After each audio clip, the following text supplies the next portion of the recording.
Buenos días. Damos continuación a la clase Mercadotecnia. Sábado 19 de septiembre. Terminamos la sesión 1 y esta es la grabación de la sesión 2. Ahorita un momento les voy a compartir pantalla. Para los alumnos que no han podido asistir el día de hoy, es importante que vean el video en YouTube publicado para que hagan un repaso del tema de la clase y puedan contestar el cuestionario de aprendizaje. Aquí voy a compartir ya pantalla. Muy bien. Y vamos a dar continuidad al tema. Nos quedamos anteriormente en esta gráfica que nos habla del medio ambiente de la mercadotecnia. Y comentábamos que pues hay todo un entorno que rodea a las empresas que se le llama medio ambiente de mercadotecnia. Y pueden estar aspectos del macroambiente que son conjuntos de influencias amplias en una empresa, como factores económicos, políticos, legales, culturales, etcétera. Ahorita vamos a ver algunos de ellos ya más a detalle. Y en cuestión de microambiente, pues son las cuestiones internas que rodean a la empresa, relaciones con las cuales la compañía navega o tiene una relación estrecha, como proveedores, intermediarios, consumidores, etcétera. Ya viendo un poquito a detalle los elementos a nivel macroambiente, existen estos factores que vamos a mencionar. El ambiente demográfico. A nivel demográfico, sí existen cuestiones en el ambiente de la mercadotecnia que son de consideración. Por ejemplo, ahí lo subrayé en azul: crecimiento explosivo de la población, la mezcla de la edad de la población, mercados étnicos, también tiene mucho que ver la parte étnica, y grupos educativos. En la parte del crecimiento de la población, sí es definitivamente algo que influye en el ambiente de la mercadotecnia. ¿Por qué? Porque son muchos factores que influyen en las ventas donde hay una alta explosión demográfica. Por ejemplo, ¿saben cuántos habitantes somos en México? Somos bastantitos, dijo alguien por ahí. Somos 120 millones, bueno, ya un poquito más, ya estamos rayándole a los 130 millones de habitantes en todo el país. Pero hay países, muchachos, como China, donde son muchos más. Andan alrededor de los 1.600 millones de habitantes, que es increíble, es un mundo de gente. Y yo siempre he dicho que quien venda en China, como son demasiados chinos, pues va a tener mucho éxito, va a tener muchas ventas. Yo siempre he dicho que si a los chinos les gustan las tortillas, si alguien va y vende tortillas, se va a hacer millonario. De hecho, creo que Maseca ya está incursionando en esos mercados, en China. Bueno, en cuanto al crecimiento explosivo de la población mundial, dice, es una de las principales preocupaciones de los gobiernos, que descansan dos factores. El primero es el posible agotamiento de los recursos naturales del planeta para sostener tantas vidas humanas de acuerdo con el estándar actual de vida. El segundo factor se menciona aquí es la mezcla de la edad de la población, determina las necesidades. Dice, una población puede dividirse en 6 grupos: preescolar, niños en edad escolar, adolescentes, adultos jóvenes entre 25 y 40 años, adultos en edad madura de 40 a 65 y adultos de edad avanzada de 65 años y más.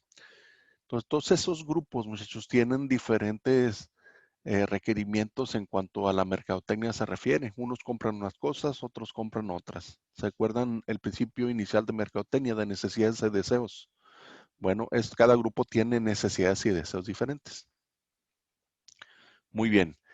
En cuanto a los mercados étnicos, dice, los países verán respecto a su conformación étnica y grupos educativos. La población suele dividirse en 5 grupos educativos que ya los comentamos hace un momento. Y dice, la riqueza de una nación no radica en sus recursos naturales, sino en los humanos, por lo que si los países aspiran a competir a nivel mundial, deben invertir en proporcionar a sus ciudadanos educación y capacitación laboral de alto nivel. Bueno, es un concepto general en cuanto a grupos educativos. Y viendo los otros 5 factores que tenemos en el ambiente de la mercadotecnia. Está el ambiente económico, el ambiente natural, el ambiente tecnológico, el ambiente político y el ambiente cultural. El día bueno, en la sesión anterior comentaba alguien en el ambiente económico que sí influye. Por ejemplo, hagamos un análisis de aquí en México. El ambiente económico es distinto en las diferentes regiones. Por ejemplo, en el norte, en las ciudades del norte, entre más nos acercamos a la frontera, tenemos un ambiente económico determinado. Y ese ambiente económico determinado es muy distinto a los lugares o a las ciudades de allá del sur. Por ejemplo, de San Luis para abajo, en Oaxaca, en toda la parte del sur, hay un nivel económico más bajo.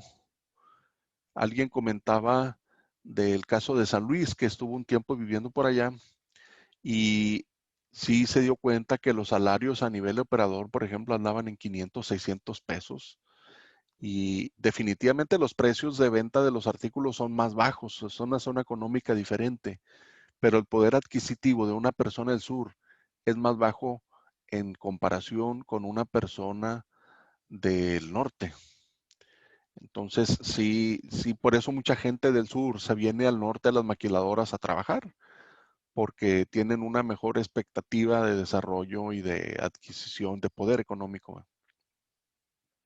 En otro de los ámbitos está el ambiente natural. Ahí viene el comentario, dice la escasez de la materia prima. Los materiales son infinitos, como el aire, pero hay finitos y renovables, como los bosques y los alimentos. Y los finitos, perdón, no renovables, como el petróleo, carbón, platino, zinc, plata, etcétera. Hay quienes dicen que ya el petróleo se va a terminar en los próximos 20 a 40 años. Y pues ya se están tomando previsiones, por ejemplo, a nivel automotriz. Ahorita los que tenemos la fortuna de trabajar en la maquiladora del área automotriz, y nos damos cuenta que ya estamos haciendo muchas partes, cinturones de seguridad, arneses eléctricos, partes plásticas de volantes, etcétera, pero para vehículos eléctricos. ¿Por qué? Porque ya se ve en más corto plazo que el ambiente natural, la parte del ambiente, va a ser afectado grandemente cuando se extinga los, eh, las materias primas no renovables como el petróleo. Y está la parte del ambiente tecnológico. Definitivamente, entre más avanzamos en el tiempo, la tecnología va cambiando a pasos agigantados. Ahorita traemos un celular, el próximo año ya cambió todo, ya no te sirven las funciones, ahora necesitas cosas diferentes, etcétera. En el ambiente político, definitivamente existen cuestiones o factores que afectan a la mercadotecnia.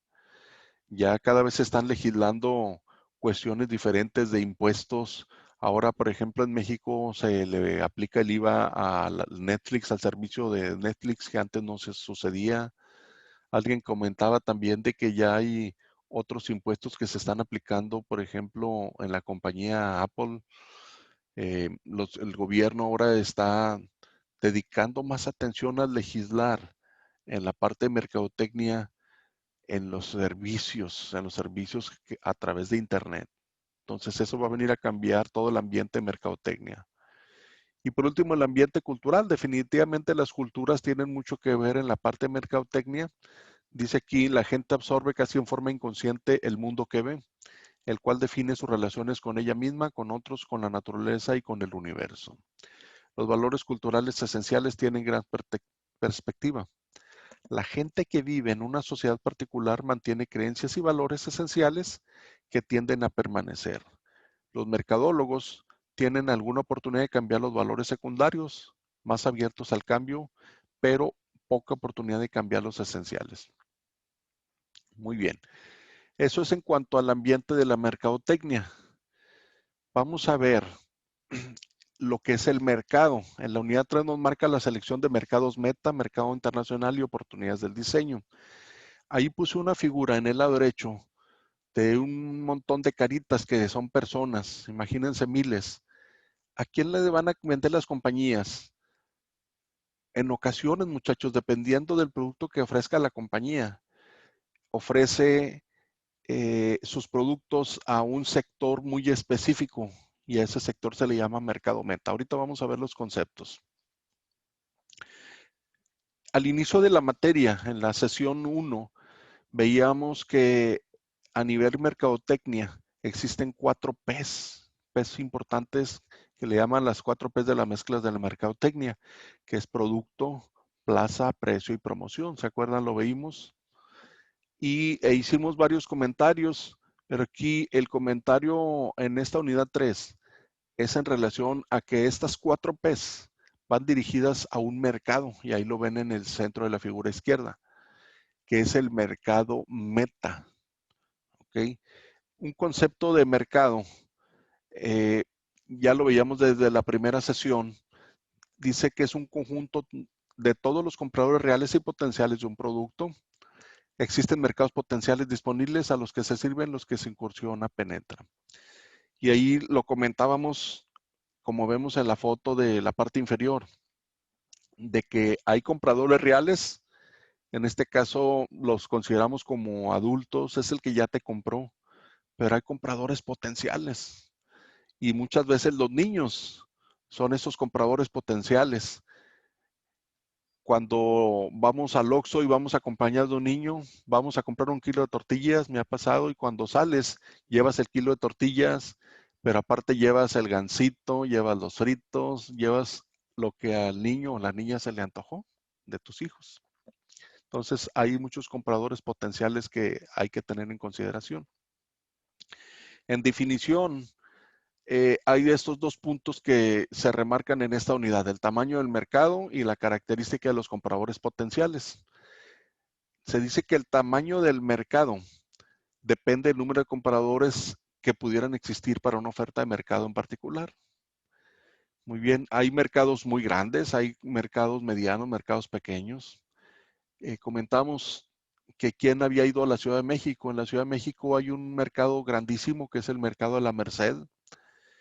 Comentábamos también de otras ciudades donde hay mercados importantes, los mercados de abastos en Monterrey, en Torreón, en San Luis. Y como dijera alguien, nada que ver con los mercaditos que tenemos por acá de este lado del mapa, ¿no? En Tamaulipas, en la parte norte, no hay mercados de abastos. Bueno, no sé si en Ciudad Victoria existan, no estoy seguro, no conozco para qué al lado, pero lo que sí sé es que aquí en Nuevo Laredo no hay. Aquí vamos a tiendas de autoservicio, a Soriana, al Smart, a H-E-B, pero cuando vas a un mercado grande de ese tipo de mercado de abastos, es increíble todo lo que encuentras ahí y a bajos precios. El mercado de abastos de Torreón, Coahuila es un mercado muy grande y te sorprendes de todo lo que hayas y a precios muy módicos. Hablando de características de los compradores, muchachos, se depende del interés, de los ingresos y del acceso a los objetos que se desean. Que la gente tenga suficiente ingreso para adquirir el producto y romper las barreras de acceso que reducen el mercado. Por ejemplo, las normas de gobierno. Hay lugares donde no todo se permite vender, fíjense. Aquí se nos hace muy normal en México que encuentres de todo y lo que quieres comprar, si traes dinero vas y lo compras y ya. En otros lugares, como Cuba, no es permitido eso. No puedes ir a comprar lo que tú quieras, aún así que traigas dinero. Te tienen bien checadito. Muy bien. Y en relación a los tipos de mercado, existen estos 4 tipos. Ahí puntualizo uno de ellos en azul. Está el mercado potencial, que es el conjunto de clientes que manifiesta un grado suficiente de interés en una oferta del mercado. El mercado disponible, un conjunto de consumidores que tiene interés, ingreso y acceso a una oferta de mercado específica. Y el mercado que se sirve o mercado meta. Ese es en el que las compañías se enfocan y es una parte del mercado disponible, calificado, que la empresa ha decidido captar, los ha decidido enfrentar, ir y venderles. Ese es su mercado meta. Por ejemplo, si yo pongo un negocio de hamburguesas, pues mi mercado meta va a ser la colonia donde estoy. No voy a querer vender allá las colonias que están muy retiradas. ¿Por qué? Porque no me va a convenir o la gente no me va a conocer ni siquiera. Y por último, el mercado en el que se incursiona o penetra, pues es el conjunto de consumidores que ya han comprado el producto. ya son cautivos, ya son fieles a la marca. Entonces, ese es el mercado en el que se incursiona o se penetra. Pero aquí se puntualiza mucho qué es el mercado meta. Pregunta de cuestionario, ¿verdad? Parte del mercado disponible y calificado que la empresa ha decidido captar, sería la respuesta. Y hablando ya de una manera gráfica, hay ciertos tipos de mercado que obedecen a una clasificación en relación a un punto de vista geográfico. Esta tabla viene del libro de Mercadotecnia de Laura Fisher. Y fíjense bien, a nivel o desde el punto de vista geográfico, dice, las empresas tienen identificado geográficamente su mercado y para ello, en la práctica, los mercados se dividen como se muestra en esta tabla. Mercado internacional, que es aquel que comercializa bienes y servicios en el extranjero, es una definición muy básica. El mercado nacional, efectúa intercambio de bienes y servicios en todo el territorio nacional. Mercado regional, cubre zonas geográficas determinadas libremente y que no necesariamente coinciden con los límites políticos. Por ejemplo, no a nivel de estado, sino, por ejemplo, se me ocurre ahorita, la región puede ser la comarca lagunera, de donde yo soy originario, soy de un pueblo cerca de Torreón, Coahuila, pero la comarca lagunera, muchachos, abarca 3 ciudades, una en Coahuila, que es Torreón, y 2 en Durango, que es Gómez Palacio Durango y Lerdo Durango. Entonces es una región, no se limita a un estado, sino que es una región independientemente de las divisiones eh, que se tengan estatales. Y el mercado de intercambio comercial, que es el cuarto que viene en la tabla, dice se desarrolla en áreas donde las empresas trabajan al mayoreo dentro de una ciudad, ¿no? Lo vemos aquí, hay ciertas tiendas que te venden al mayoreo. Ahorita ante la situación pandémica pues han tenido más auge, ¿no? Porque te dan más barato. Y el mercado metropolitano dice cubre un área dentro y alrededor de una ciudad relativamente grande. Por ejemplo, yo les mencionaba el mercado La Merced o los mercados de abastos. Esos son mercados que sirven a una ciudad, a una metrópoli. Son mercados metropolitanos. Y mercados locales pueden desarrollarse en una tienda establecida o en modernos centros comerciales dentro de un área metropolitana. Son mercados ya dentro de la ciudad, pero más pequeños, no a un nivel que te eh, afecten o impacten a lo largo y ancho de toda la ciudad. Muy bien, aquí termina esta sección de 3.1 y continuamos con mercado internacional, que prácticamente es la última parte de la clase de la sesión segunda de hoy de mercadotecnia. En la parte de mercado internacional vamos a ver pues la definición y algunos enfoques del mercado internacional. En definición, ¿qué es un mercado internacional? Pregunta de cuestionario, ¿verdad? Es el mercado que ofrece bienes y servicios en el extranjero. Es así de sencilla la definición. Ahí les puse un ejemplo en el lado izquierdo. Yo les preguntaría, ¿de dónde es la carne con mejor o la mejor carne en el mundo? Podemos decir que en México, ¿no? Yo sé, he comido carne de Chihuahua y de Sonora, son excelentes cortes, tibones, ribeyes, del grueso de 1 o hasta 2 pulgadas y los pones al asador y cuando salen eh, deshaciéndose, carne muy suave, muy buena la carne de Sonora y de Chihuahua.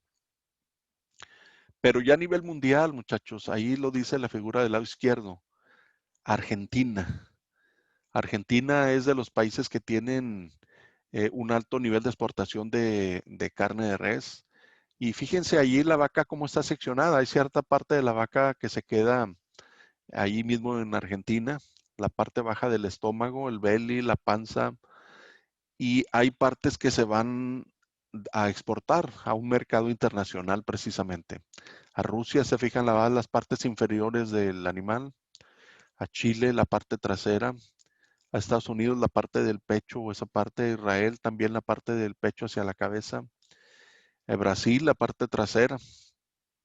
Entonces sí, el mercado internacional ha venido creciendo cada vez más a raíz del crecimiento del mercado global o la globalización. El concepto de globalización ha venido a cambiar muchas cosas a nivel mercadotecnia. ¿Por qué? Porque se facilitan las transportaciones, las cadenas logísticas de suministro están más desarrolladas, ya hay mejores vías de comunicación, transporte aéreo, marítimo o terrestre. Y vamos a leer el texto que dice aquí, dice, todos los seres humanos tienen deseos y necesidades por satisfacer a un mínimo costo. Esto provoca que las organizaciones de un país deseen ampliar sus fronteras, es decir, estudien la posibilidad de colocar sus productos en otros países. Existen muchos factores para que una organización tenga éxito al vender sus productos en el extranjero, como los recursos con que cuenta, sus necesidades internas, su capacidad de venta, así como ciertos aspectos políticos. Y gracias al desarrollo de los medios de comunicación y de transporte, como comentaba hace un momento, gracias a la globalización, la mercadotecnia internacional se está convirtiendo en una necesidad, ya no como una ventaja competitiva, sino como una necesidad. Dice, y en realidad cada vez más palpable, provocando con esto que se obtengan mayores utilidades y que se adquieran materiales a un más bajo costo. Obviamente, por ejemplo, hay aranceles importantes para productos que se van a vender en el extranjero. Por ejemplo, los que vienen de China hacia México, pues es el más alto porcentaje de aranceles a nivel de comercio internacional. No estoy seguro, pero andan arriba del 40% los impuestos para los productos que vienen de China y aún así salen más baratos.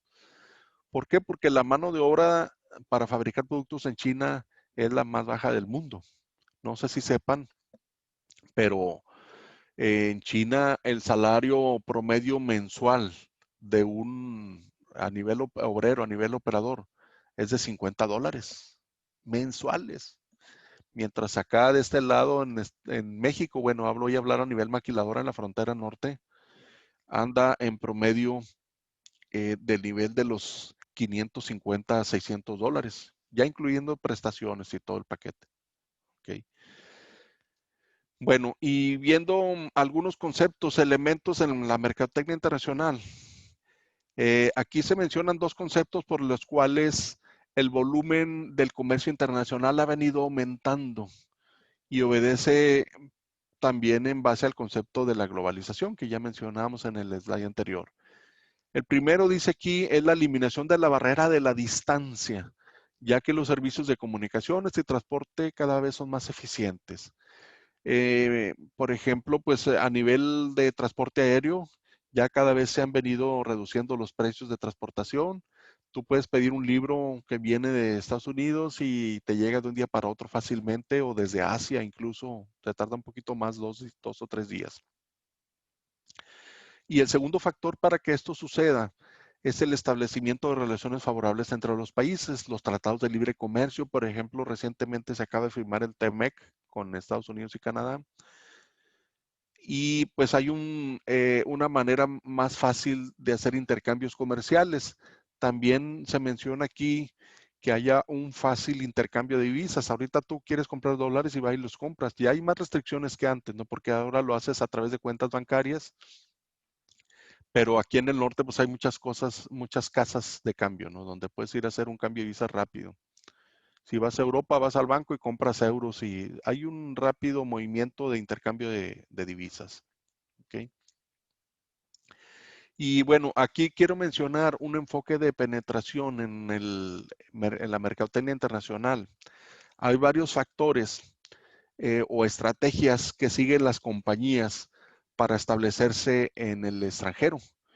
Y lo vemos las compañías extranjeras que vienen a invertir en México. Aquí les puse en la foto, porque a mí me ha tocado vivirlo de manera personal y profesional, como Chrysler viene a invertir a México y tiene plantas.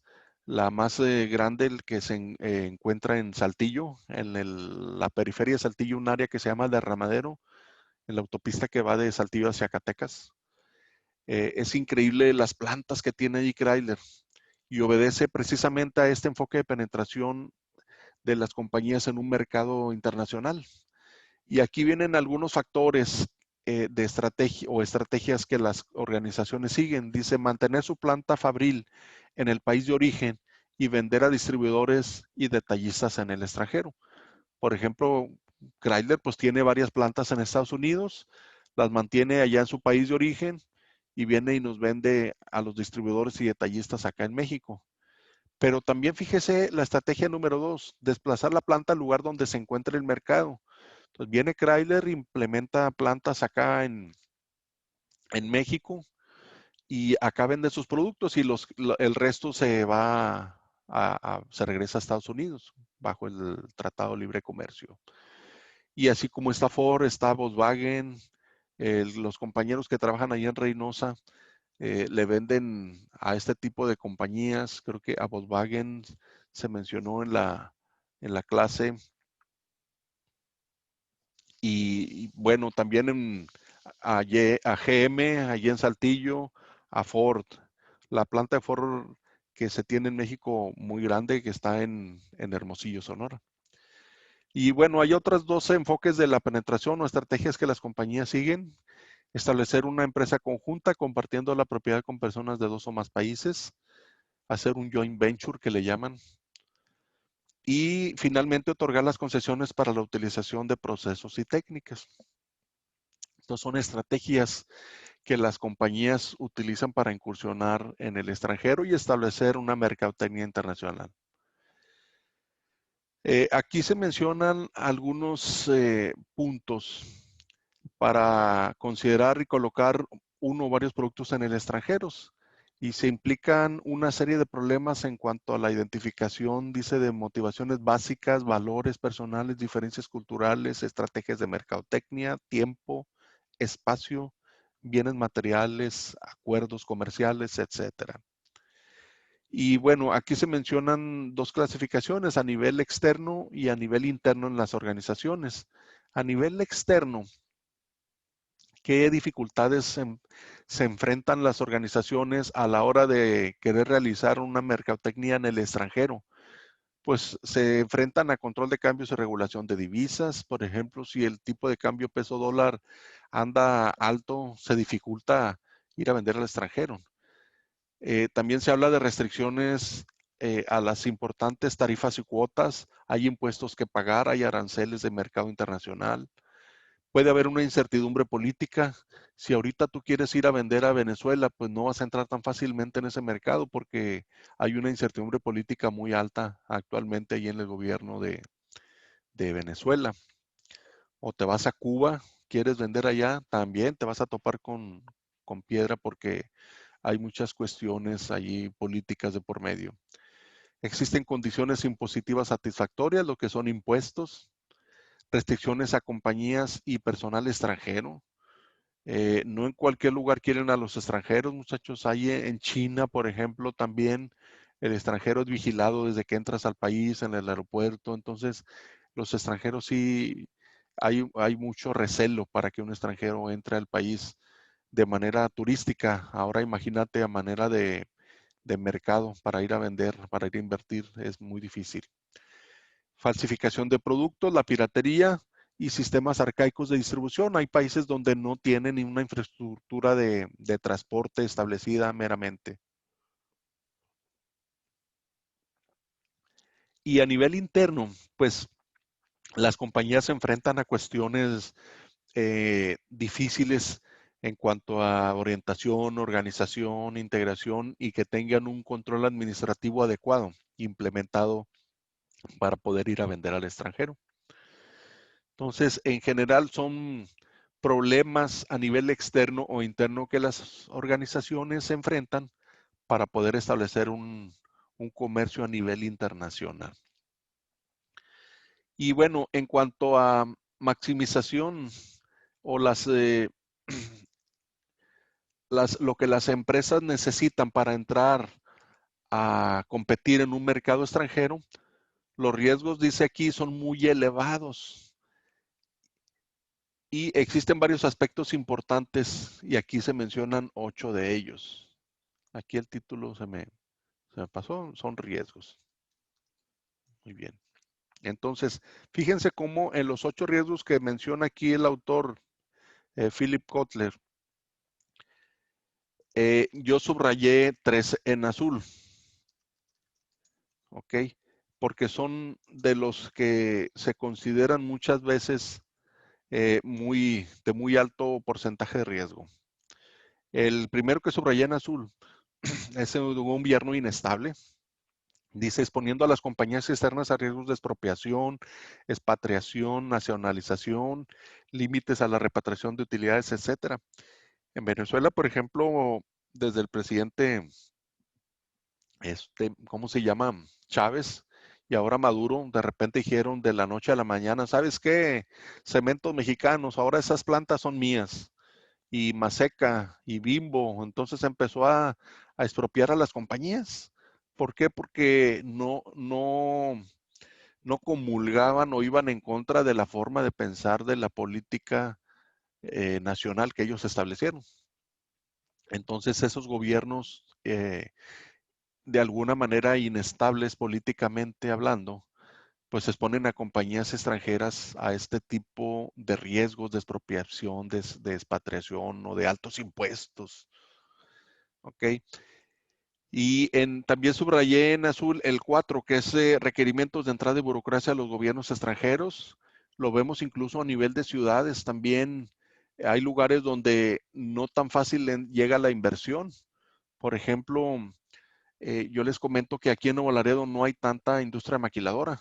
En la ciudad de Reynosa hay mucha más. Hay un parque industrial al que yo hace algunos años fui a buscar trabajo. Hay una compañía en un parque industrial que está hacia la salida hacia Monterrey.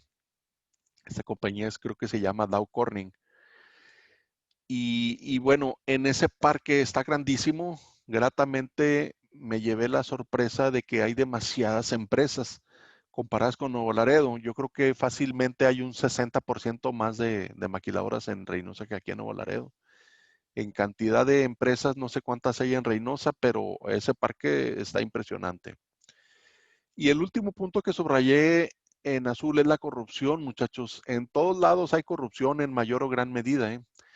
Uno puede decir, no, pues en México somos de los más corruptos. Bueno, puede ser que por ahí vaya, pero en países como Estados Unidos, que todo el mundo le pone casa, pues también hay corrupción a nivel de policía, a nivel de todo tipo de áreas y a nivel de mercadotecnia también. Existe también el coyotaje como existe acá en México. Entonces, sí son factores de alto riesgo que inhiben de alguna manera el mercado internacional.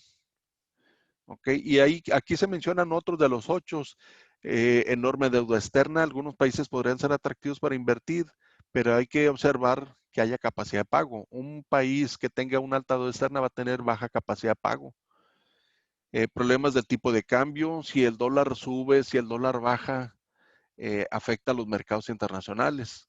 Aranceles y otras barreras al comercio, decíamos los chinos tienen un alto porcentaje de aranceles. Piratería tecnológica, la tecnología que se roban las compañías unas a otras y un alto costo de adaptación del producto y la comunicación.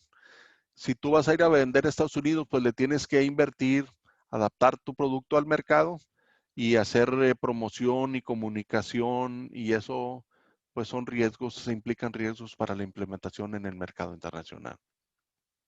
Y prácticamente aquí termina la sesión de hoy, que es la sesión cuarta de Mercadotecnia. Para recordarles que tenemos la tarea 4, está para publicarse este fin de semana en Classroom, que será el cuestionario de Mercadotecnia de las sesiones 4 y quinta. Muy bien. Y estará con fecha de entrega hasta septiembre 25, que es el viernes de la próxima semana. Ok. Y recordarles que el próximo sábado, que no falte ninguno de ustedes porque vamos a presentar el examen final. Tenemos 2 sesiones Mercadotecnia a las 10 de la mañana y a las 11. A las 10 de la mañana vamos a dar la última unidad de la materia y a las 11 de la mañana vamos a hacer un redondeo de lo aprendido y alrededor de las 11:20, 11:30 vamos a dar inicio al examen final de la materia. Eso será el sábado 26 de septiembre. Eh, Ahorita recordar, bueno, son 9 alumnos conectados en clase virtual. Ya los capté. Cristian Guajardo, Luis Alberto Vega, Rodrigo Asa, Alexandra Vegail Polanco, Cecilia García, Jesús Alexis Delgado, Jorge Ortega, Luis Alejandro González y un invitado que soy yo mismo en mi tablet, Oscar Castañeda.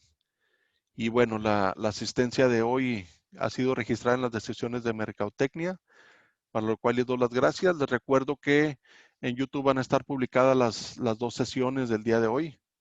Y bueno, nos vemos en un ratito en la clase, en la sesión de final del día de hoy del tema de negocios y 6 Sigma. Hasta luego, jóvenes, nos vemos en un ratito.